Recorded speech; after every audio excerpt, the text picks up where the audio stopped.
আসসালামু আলাইকুম আমার প্রিয় শিক্ষার্থীরা এবং এই মুহূর্তে যারা এই অনলাইন ক্লাসটি দেখছেন সবাইকে Ahmed Bawani academy school and কলেজের অনলাইন ক্লাসের পক্ষ থেকে স্বাগত জানাচ্ছি। আমি Farzana Bobby, assistant teacher of this institution. শিক্ষার্থীরা, আজকে তোমাদেরকে আমি যা পড়াবো তোমাদের হাফ ইয়ারলি সিলেবাস থেকে মডেল কোয়েশ্চেন। গত ক্লাসে তোমাদের সাথে আমি মডেল কোয়েশ্চেন নিয়ে আলোচনা করেছিলাম। আজকে আরেকটি মডেল কোয়েশ্চেন নিয়ে কথা বলবো। আজকে আমরা পড়বো হচ্ছে মডেল কোয়েশ্চেন 3। মডেল কোয়েশ্চেন 3 এর আনসিন পার্ট থেকে পড়বো, কারণ তোমাদের সিন অংশটুকু এর আগেই আমরা হাফ ইয়ারলিতে পড়ে ফেলেছি। তোমাদের হাফ ইয়ারলিতে না, টিউটোরিয়ালে আমরা সিন অংশটুকু পড়ে ফেলেছি। তো হাফ ইয়ারলিতে তোমাদের মডেল কোয়েশ্চেনগুলো রয়েছে 1 থেকে 6 পর্যন্ত। আজকে আমরা মডেল কোয়েশ্চেন 3 এর পার্ট বি অর্থাৎ আনসিন অংশটুকু পড়ব। তোমাদের পড়া শুরু করার আগে আমি ধন্যবাদ জানাতে চাচ্ছি আমাদের শ্রদ্ধেয় অধ্যক্ষ স্যার মোহাম্মদ মোশাররফ হোসেন মুন্সি মুকুল স্যার এবং আমাদের ইনচার্জ স্যারদেরকে, কারণ ওনারা আমাকে এই প্ল্যাটফর্মে ক্লাসটি নেওয়ার সুযোগ করে দিয়েছেন। শিক্ষার্থীরা, চলো তাহলে শুরু করি। তোমাদের যে গ্রামার বইটি আছে, অর্থাৎ যে বইটি থেকে আমরা মডেল কোয়েশ্চেন পড়ে থাকি, সেটি ব্রাইটার ফাংশনাল ইংলিশ বইটি খুলো। মডেল কোয়েশ্চেন 3, পেজ নং হচ্ছে 10।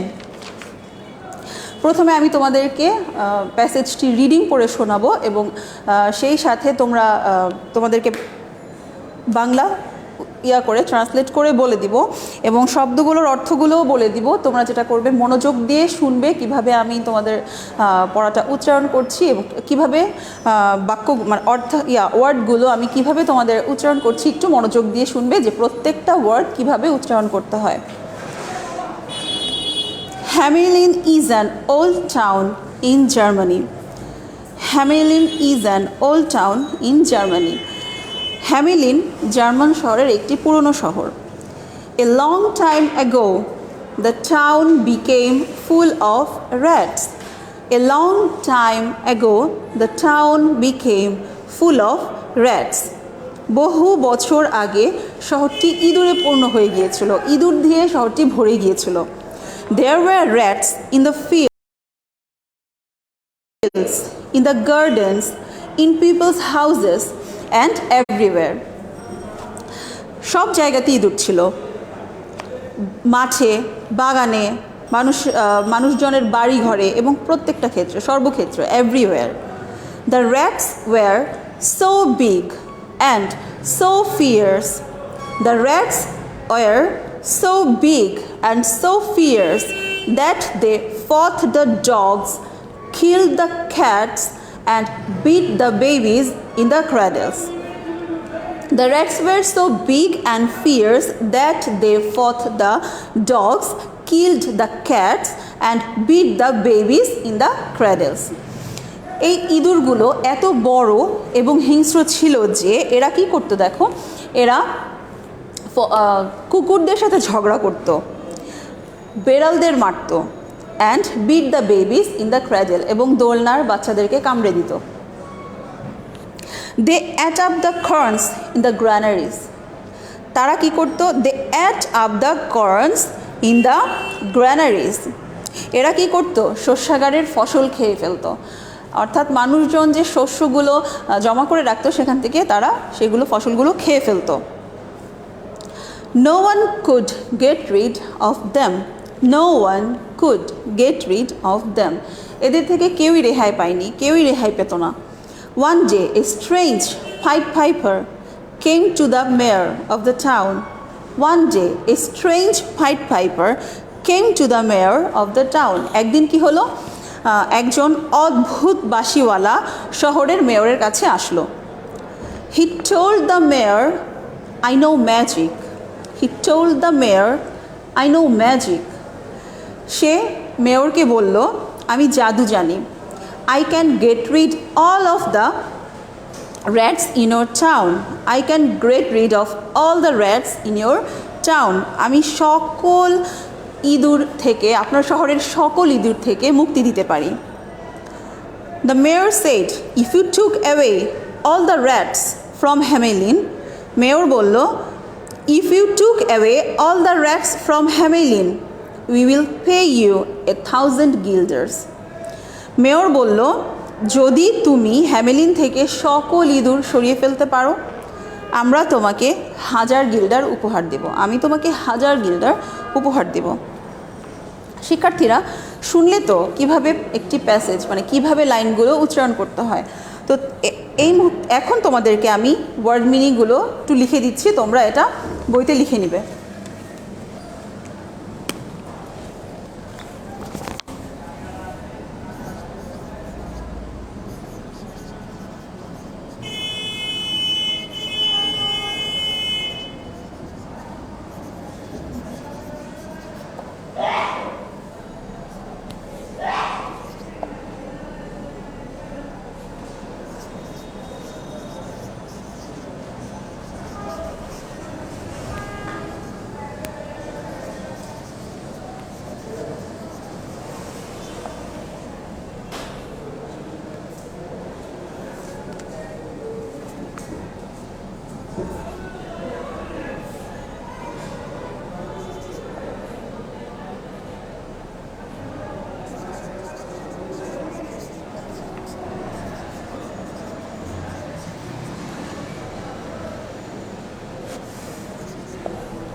শিক্ষার্থীরা এখানে আমি তোমাদের জন্য ওয়ার্ড মিনিংগুলো লিখে দিয়েছি, তোমরা এগুলা বোর্ডে লিখে নাও।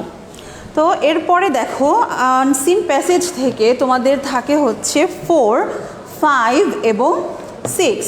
আনসিন প্যাসেজ থেকে তোমাদের থাকে হচ্ছে 4, 5 এবং 6।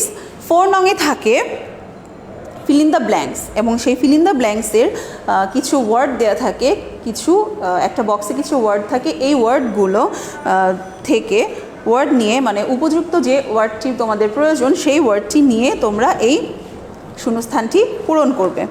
A long time ago, Hamelin, a town of Germany, became full of rats. একটু আগে আমরা পড়েছি rats. The rats were so big and fierce, দেখো লিস্টটাতে ফিয়ার্স দেওয়া আছে, fierce that they fought the dogs, killed the cats and beat the babies in the cradles. They ate up the corns in the granaries. One day a strange Pied Piper came to the mayor and offered the mayor to help. এরপর দেখো রয়েছে true or false. Hamelin is an ancient place. Hamelin একটি প্রাচীন জায়গা। একটু আগে আমরা পড়েছি পুরনো শহর, তো প্রাচীন আর পুরনো এই দুইটা সমর্থক শব্দ, তাহলে আমরা কি বলতে পারি? True. Hamelin is in the rural area. Hamelin হচ্ছে রুরাল এরিয়াতে অর্থাৎ গ্রাম্য এলাকাতে। False, Hamelin is in town in Germany. Hamelin is an old town in Germany, যেহেতু জার্মানির একটি টাউন। Mice became a great problem in Hamelin. ইঁদুর হ্যামেলিনের একটি খুব বড় সমস্যা হয়ে গিয়েছে। True. Mice could be found. ও, মাইস হচ্ছে ইঁদুর, র্যাট অর্থ ইঁদুর এবং মাইস অর্থ হচ্ছে ইঁদুর। Mice could be found at every nook and corner of the town. শহরের সর্বত্র ক্ষেত্রে সর্বত্র কোণাতে ইঁদুর দেখতে পাওয়া যায়। এটা কি ট্রু না ফলস? ট্রু। একটু আগেই আমরা পড়েছি শহরের সর্বক্ষেত্রে ইঁদুর দিয়ে ভরে গিয়েছিল। The rats were tiny in size. র্যাটগুলো হচ্ছে সাইজে টাইনি মানে ক্ষুদ্র। ট্রু না ফলস? ফলস। আমরা একটু আগেই পড়েছি the rats were so big and fierce. Infants were attacked by the rats. এটি কি ট্রু না ফলস? ট্রু। ইনফ্যান্ট মানে বাচ্চা, এখানে আমরা একটু আগেই পড়েছি বেবিজ ইন দ্য ক্র্যাডলস, অর্থাৎ দোলনায় বাচ্চারা, তার মানে দোলনায় কারা ওঠে? ছোট বাচ্চারা। Infants were attacked by the rats. True. এরপরে দেখো রয়েছে 6, answer the following questions in sentences. 6 রয়েছে প্রশ্ন উত্তর। নিচের প্রশ্নগুলোর উত্তর দাও পূর্ণ বাক্যে। Where is Hamelin? Hamelin is in Germany. What was the problem of Hamelin? হ্যামেলিনের কী সমস্যা ছিল? There were rats everywhere in Hamelin, it was their problem. শহরের সর্বক্ষেত্রে ইঁদুর দিয়ে ভরে গিয়েছিল এবং হ্যামেলিনের এটাই প্রবলেম ছিল। Who came to the mayor? A strange pied piper came to the mayor. What did the mayor say? Mayor কী বলেছিলেন? মেয়র পাইড পাইপারকে মানে বাঁশিওয়ালাকে কী বলেছিলেন? উনি বলেছিলেন যে যদি পাইড পাইপার শহরের সমস্ত ইঁদুরকে শহর ছাড়া করতে পারে, অর্থাৎ শহরকে ইঁদুর মুক্ত করতে পারে, তাহলে উনি কী করবেন? উনি পাইড পাইপারকে 1000 guilders দিবেন। The mayor said, if you took away all the rats from Hamelin, we will pay you 1000 guilders. এরপরে 7 নং, শিক্ষার্থীরা তোমরা তোমাদের আমি আগের ক্লাসেও বলেছি যে 7 নংয়ের রয়েছে একটি লেটার, কিন্তু তোমাদের পরীক্ষাতে অর্থাৎ তোমাদের সিলেবাসে লেটার আসবে না, তোমাদের সিলেবাসে 7 নংয়ে আসবে হচ্ছে ওয়ার্ড মিনিং। তোমরা চাইলে সিলেবাসটি বের করে দেখতে পারো, মানবন্টনটি বের করে দেখো। 7 নংয়ে রয়েছে ওয়ার্ড মিনিং। এরপরে দেখো 8 নংয়ে বইতে দেওয়া হয়েছে শর্ট কম্পোজিশন, যেটা তোমাদের প্রয়োজন নেই। তোমাদের 8 নংয়ে আসবে হচ্ছে সেন্টেন্স মেকিং। এরপরে আসো 9 নং। 9 নংয়ে রয়েছে rewrite using capital letters and punctuation marks. Rewrite the sentences using capital letters and punctuation marks. পুনরায় লিখো নিচের বাক্যগুলো বিরাম চিহ্ন এবং বড় হাতের অক্ষর ইউজ করে, ব্যবহার করে। এই যে দুইটি লাইন এখানে রয়েছে, একটি ছোট্ট একটি প্যাসেজ, ছোট্ট একটি গল্প, এখানে কোনো বিরাম চিহ্ন নেই, অর্থাৎ কোনো চিহ্ন নেই, ফুল স্টপ কমা কিছুই দেয়া নেই, এবং এখানে অনেক জায়গাতে মানে যেখানে প্রয়োজন সেখানে বড় হাতের অক্ষর দেয়া নেই। তো আমাদের যেটা করতে হবে সেটা হচ্ছে যেখানে বড় হাতের অক্ষর প্রয়োজন এবং যেখানে দাড়ি কমা অর্থাৎ ফুল স্টপ কমা প্রয়োজন আমরা সেটা সেখানে বসাবো। প্রথমেই দেখো ইট ইজ সামার, এখন এই হয় গ্রীষ্মকাল। তো তোমরা তো এটা জানো, একটি বাক্য যখন শুরু হয় বাক্যের প্রথম ওয়ার্ডের প্রথম লেটারটি অর্থাৎ প্রথম শব্দের প্রথম অক্ষরটি হয় বড় হাতের। তো এখানে ইটের আই হবে বড় হাতের, ইট ইজ সামার। এই বাক্যটি কিন্তু শেষ, তারপরে কিন্তু আরেকটি বাক্য শুরু, দ্য কর্ন ইজ রাইপ, শস্যগুলো পাকা। যেহেতু দুইটি বাক্যর মাঝখানে দুইটি বাক্য এখানে একটি ফুল স্টপ দিয়ে প্রথম বাক্যটি শেষ করতে হবে। তারপর দেখো আরেকটি বাক্য শুরু, ওয়ান মর্নিং দ্য মাদার সেজ, এক সকালে মা বললেন, এটি আরেকটি বাক্য শুরু, তাই আমাদের ওয়ান শব্দটির অক্ষরটি আমাদের বড় হাতের করতে হবে। One morning the mother says, children the farmer may come into the field today, এই বাক্যটি শেষ। তারপর আরেকটি বাক্য শুরু, listen to what he says, tell me when I come back. তো এখানে কি হবে, যেহেতু আরেকটি লাইন শুরু, তাহলে এখানে প্রথমেই হবে লিসেন এই শব্দটির প্রথম অক্ষরটি হবে বড় হাতের। তারপর কি হবে, listen to what he says, সে কি বলে শোনো। Tell me when I come back, যখন আমি ফিরে আসবো আমাকে বলবে। এখানে দুইটি বাক্য, প্রথমে বলেছে সে কি বলে সেটা শুনবে, আমি ফিরে আসলে আরেকটি বলবে। তো এই বাক্যটি হচ্ছে শেষ, এখানে লিসেন টু হোয়াট হি সেজ। তারপরে আরেকটি বাক্য শুরু, এখানে বড় হাতের অক্ষর দেয়াই আছে। তো আমরা সেজ এরপর একটি ফুল স্টপ দিব, তারপর বাক্যটি শেষ। এবং এভাবে আমাদের পুরো প্যাসেজটির তে বিরাম চিহ্ন এবং বড় হাতের অক্ষরগুলো বসাতে হবে। এরপরে রয়েছে 10 নং। 10 নংয়ে তোমাদের আগেও বলেছি, 10 নংয়ে থাকবে হচ্ছে একটি বক্স, এখানে কয়েকটি ইনফরমেশন থাকবে, যেমন একটি কাজ কিভাবে করা যায়। যেমন তোমাদের এখানে আছে, এই মডেল কোয়েশ্চেনটিতে আছে how to make mango pickle, কখনো থাকে কিভাবে আচার তৈরি করতে হবে। এরকম ছোট ছোট কিছু পদ্ধতি দেয়া থাকে বা কোনো কিছু ইনফরমেশন দেয়া থাকে যে তোমরা এই কাজটি কিভাবে করবে। তারপর থাকবে হচ্ছে 3টি প্রশ্ন, 3টি প্রশ্নের উত্তর তোমাদেরকে দিতে হবে কিভাবে। এই যে 5টি ইনফরমেশন দেওয়া আছে সেগুলো ভালো করে পড়ার পর এখান থেকে তোমাদের এই 3টি প্রশ্নের উত্তর দিতে হবে। দেখো, ওয়াশ দ্য গ্রিন, প্রথমেই আমাদের বাক্যটি হচ্ছে wash the green mangoes and the dish, সবুজ আম এবং থালাটি ধুয়ে নাও। Put the mangoes in the dish with a little water, আমগুলো থালায় রাখো কিছু পানির সাথে।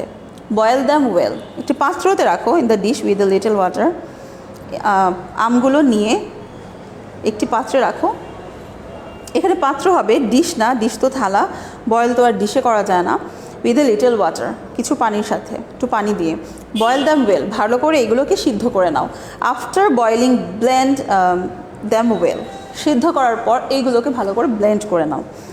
And add some sugar and vinegar, এবং এরপর চিনি এবং ভিনেগার তৈরি করে নাও। আচ্ছা, এবার দেখো প্রশ্নগুলো কি। What do you eat at lunch, dinner or snacks and why? আমরা লাঞ্চ, ডিনার, স্ন্যাক্সে কী খাই এবং কেন?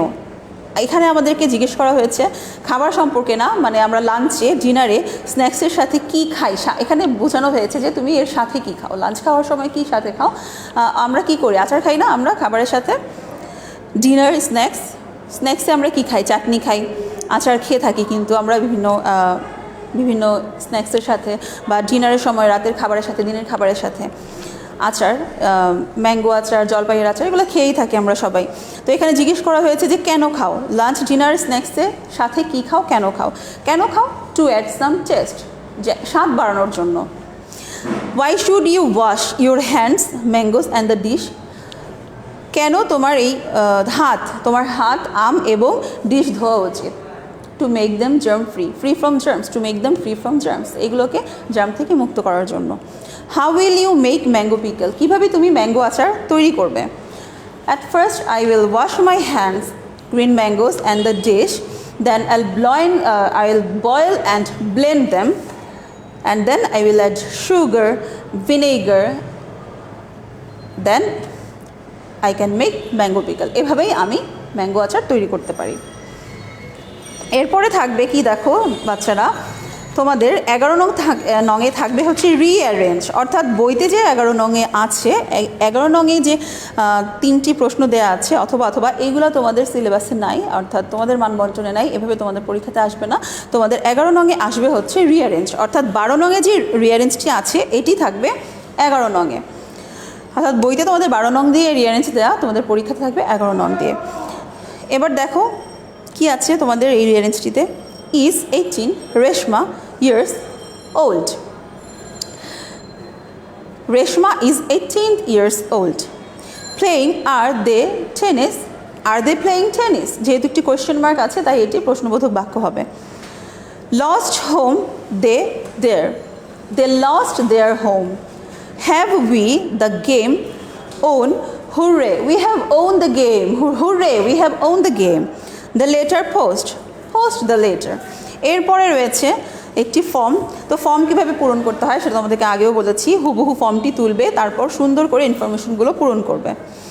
তো এরপরে তোমাদের 14 নংয়ে থাকে 13 নংয়ে তোমাদের থাকে ডিকটেশন, তারপরে থাকবে হচ্ছে টিউটোরিয়াল তো তোমরা আগেই দিয়ে ফেলেছো। এরপরে চলো আমরা চলে যাই মডেল কোয়েশ্চেন 4। শিক্ষার্থীরা মডেল কোয়েশ্চেন 1, 2 এবং 3 এই তিনটির সিন ছিল ফার্স্ট টিউটোরিয়ালে, এবং এরপরের এরপরে যে পার্ট বি অর্থাৎ আনসিন ছিল না, আনসিনগুলো আমরা পড়ে ফেললাম। এরপর দেখো মডেল কোয়েশ্চেন 4, 5, 6 এই তিনটাও রয়েছে তোমাদের হাফ ইয়ারলিতে। তো যেহেতু 4, 5, 6-এর সিন আগে ছিল না, তো আমাদের এখানে সিন থেকেই শুরু করতে হবে। আজকে আমরা মডেল কোয়েশ্চেন 4-এর সিন অংশটুকু অর্থাৎ প্রথম অংশটুকু আজকে আমরা পড়ে ফেলবো। নেক্সট টাইম যদি আবার আমরা ক্লাস পাই তাহলে সেই দিন আমরা আবার মডেল কোয়েশ্চেন 4-এর আনসিনটা পড়ব। চলো শুরু করি। The cow is eating grass. একটি গরুটি ঘাস খাচ্ছে। The frog is sitting on the grass. ব্যাঙটি ঘাসের মধ্যে বসে আছে। The frog looks at the cow and thinks, the cow is big, I want to be big. ব্যাঙটি গরুটিকে দেখছে, গরুটির দিকে তাকিয়ে আছে এবং ভাবছে গরুটি কত বড়, I want to be big, এবং আমিও বড় হতে চাই। So the frog eats some grass. তাই ব্যাঙটি কী করলো, ঘাস খেতে থাকলো। The frog grows bigger. ঘাস খেতে খেতে ব্যাঙটি একটু বড় হলো। The cow looks at the frog and thinks. গরুটি ব্যাঙের দিকে তাকালো এবং ভাবলো, how strange, the frog is eating grass. কী অদ্ভুত, ব্যাঙটি ঘাস খাচ্ছে। The frog is happy. ব্যাঙটি খুব খুশি। The frog eats some more grass. ব্যাঙটি আরও ঘাস খেলো। The cow thinks, how strange, the frog is flying away. The cow is not eating grass now. যখন ব্যাঙটি আরও ঘাস খেলো, আরও বড় হয়ে গেল, তখন গরুটি ভাবলো, কী অদ্ভুত, ব্যাঙটি উড়ে যাচ্ছে। এটি দেখে তখন আর গরুটি ঘাস খেলো না, ঘাস খাওয়া বন্ধ করে দিল। তোমাদের সিনের থাকবে হচ্ছে 1, 2 এবং 3 এই তিনটি অংশ। 1-এ থাকবে ম্যাচিং, 2-এ থাকবে ট্রু অর ফলস এবং 3-তে থাকবে প্রশ্ন উত্তর। চলো ম্যাচিংটি আমরা পড়ি। কলাম এতে রয়েছে frog, big, strange, happy, so. Column বিতে রয়েছে large in size, therefore, common, a small cold-blooded animal living in water or land, wonderful বা uncommon, 3 glad or pleased। দেখো প্রথমেই রয়েছে ফ্রগ। আমরা এই পাশে কি পড়েছি, আচ্ছা বাংলাটা বলে দিচ্ছি। লার্জ ইন সাইজ, আয়তনে অনেক বড়। দেয়ারফর, তাই। কমন, খুব সাধারণ। A small cold blooded animal, একটি ছোট ঠান্ডা ব্লাডের, ঠান্ডা রক্তের প্রাণী যেটি পানিতে অথবা মাটিতেও বাস করে। ওয়ান্ডারফুল, চমৎকার। আনকমন, যেটি কমন নয়। ট্রি, গাছ। গ্ল্যাড অর প্লিজড, সন্তুষ্ট। তো প্রথমে রয়েছে ফ্রগ, এটির সাথে হবে 4 নং a small cold blooded animal. 2 নং হচ্ছে বিগ, সেটি হচ্ছে কলাম বি এর প্রথমটি, লার্জ ইন সাইজ। 3 নং স্ট্রেঞ্জ, অদ্ভুত। 3 নং স্ট্রেঞ্জ, অদ্ভুত, এটি হবে ওয়ান্ডারফুল, চমৎকার। হ্যাপি 4 নং, এটি হবে কলাম বি এর সবচেয়ে শেষের ওয়ার্ডটি, গ্ল্যাড অর প্লিজড। তারপর বাকি হচ্ছে ই, সো, তাই, এটি হচ্ছে কলাম বি এর 2, দেয়ারফর। এরপর রয়েছে দেখো true or false. Both the cow and the frog are eating grass. Cow এবং ফ্রগ দুইটি কি ঘাস খাচ্ছিল? না, প্রথমে গরুটি ঘাস খাচ্ছিল, ব্যাঙটি দেখছিল, বসেছিল। The frog looks at the cow and wants to be like the cow. ব্যাঙটি গরুর দিকে তাকালো এবং গরুর মতোই বড় হতে চাইলো। এটা কি ট্রু না ফলস? অবশ্যই এটি ট্রু। আমরা একটু আগেই পড়ে এসেছি যে ব্যাঙটি যখন দেখছিল গরুটি ঘাস খাচ্ছে অনেক বড়, সেও চিন্তা করলো যে সেও অনেক বড় হতে চায়। See the frog eat some grass to grow bigger. ব্যাঙটি কী করলো? কিছু ঘাস খেলো বড় হওয়ার জন্য। ট্রু না ফলস? এটি true. The frog doesn't grow bigger দাও ইট ইট সাম গ্রাস। কী হলো? ফ্রগটি যখন ঘাস খেলো, একটু ঘাস খেলো, সে বড় হলো না। এটি কি ট্রু না ফলস? এটি ফলস। তারপর দেখো, the crow looks at the frog but does not think anything. Crow কী করলো? ফ্রগের দিকে তাকালো কিন্তু কিছু ভাবলো না। আসলে কি তাই? না, সে ভেবেছিল কি যে দেখো কি অদ্ভুত, ব্যাঙটি ঘাস খাচ্ছে। The frog is happy when it grows big. ব্যাঙটি খুব খুশি হলো যখন এটি বড় হয়ে গেল। শিক্ষার্থীরা এরপর দেখো 3 নং, answer the following question. Where is the frog sitting on? A frog sitting on the grass. Why does the frog eat grass? The frog wants to be big, so the frog eats some grass. Who wants to be big? The frog wants to be big. How is the cow to look at? কাউটিকে কেমন দেখাচ্ছিল? The cow is big to look at. কাউটি কেমন দেখতে? কাউটি বড়। তারপরে কি দেখো? Which animal was strange? The frog was strange. Which animal was flying away? Frog was flying away. শিক্ষার্থীরা এই ছিল তোমাদের মডেল কোয়েশ্চেন পার্ট এর সিন অংশটুকু। আজকে আমরা মডেল কোয়েশ্চেন 3 এর আনসিন অংশ এবং মডেল কোয়েশ্চেন 4 এর সিন অংশটুকু পড়লাম। আশা করি তোমরা বুঝতে পেরেছো। এটা তোমাদের হোমওয়ার্ক থাকবে, বাসায় তোমরা অবশ্যই এটি ভালো করে পড়বে। নেক্সট ক্লাসে আবার দেখা হবে। সেই পর্যন্ত সবাই ভালো থাকো, সুস্থ থাকো। আল্লাহ হাফেজ।